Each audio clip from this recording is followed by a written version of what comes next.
This is Viking Battle for Asgard for the PS3 and Xbox 360. Creative Assembly, the minds behind the stately and rather excellent real-time strategy series Total War, now bring you a Viking Berserk epic hack and slasher, which is a little bit of an odd choice, frankly, for a bunch of guys who spend most of their time moving thousands of units around a map in a rather dull way. But it actually kind of works. So what we have here is you as Scaran, a fallen Norse berserker, are resurrected by your goddess with the donut hair and sent out to round up a bunch of troops to face off in an epic battle against the opposition.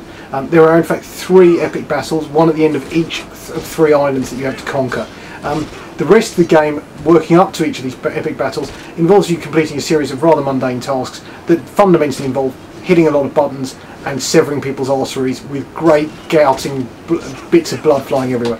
And it looks lovely. It's unfeasibly violent in all sorts of nice ways, and very, very aggressively bloody. So we like that, and we like the fact that the combat, while fairly simple, it's 2 buttons, actually builds up over time with some nice added extras, some magical powers, sword upgrades, move upgrades, etc.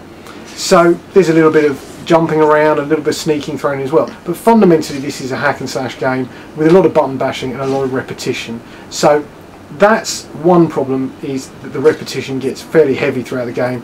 The moves are not as varied as you'd like, and there are a few moves you'll come back to over and over again while hammering buttons.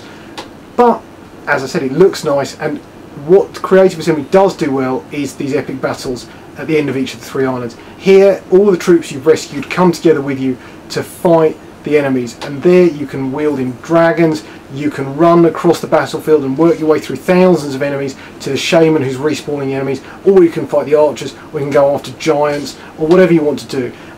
It really feels like the choice is yours in the battle, that the battle's going on around you, that you influence the course of the battle, but at the same time it's all happening, and that's great.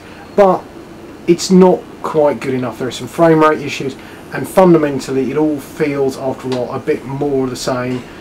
There are also some control issues in terms of running away from things and fighting enemies on other levels from you and things like that. But fundamentally what we have here is actually fairly good fun, and for that I give it a solid 6 out of 10. It's bloody, it's violent, it's repetitive, but it actually remains fairly good fun throughout.